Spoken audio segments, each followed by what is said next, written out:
Welcome to this introduction on the probability density function, often just called the PDF. Today, we are going to explore what that mysterious f of x curve represents in statistics, and why the area underneath it is the key to calculating probabilities. To understand the PDF, we first need to distinguish it from what you might already know. For discrete data, like rolling a die, we use a probability mass function, where each specific number has a distinct bar height representing its probability. But for continuous data, like height, time, or temperature, variables can take any value, including decimals. For this, we use a smooth curve called the probability density function. So, what exactly is a PDF? It is a function, f of x, that describes the likelihood of a continuous random variable falling within a particular range. The most important thing to remember here is that the value of the function itself, the height of the curve, is not the probability. It is the density.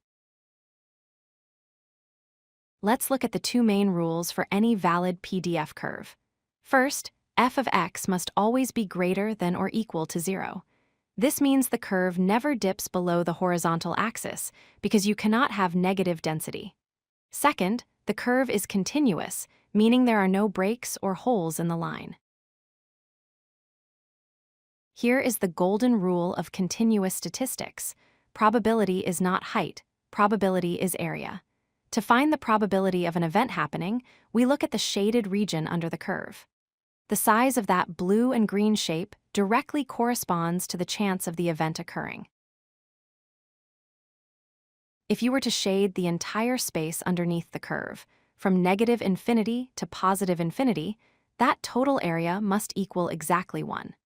This represents 100% certainty that the variable will take on some value within the possible range. This concept often confuses beginners. What is the probability of a value being exactly 5? Mathematically, it is 0. Think of it geometrically. A single line has no width. Since area equals width times height and width is 0, the area is 0. We can only calculate probabilities for ranges, not exact points. Since exact points have 0 probability, we always ask questions about intervals. For example, what is the probability that x is between a and b?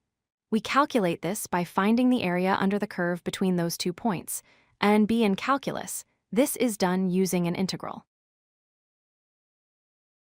Let's apply this to a real-world scenario, like your daily commute.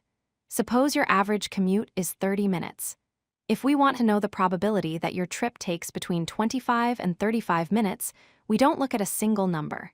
Instead, we calculate the area of the shaded red region under the curve between those 2 times. To wrap up, remember these 4 key points. 1. The PDF describes continuous data.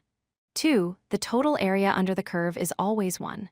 3. The probability of any single exact point is 0. And 4. To find the probability, you must calculate the area under the curve for a specific interval. If you like this video, hit that like button and don't forget to subscribe. Visit codelucky.com for more such useful content.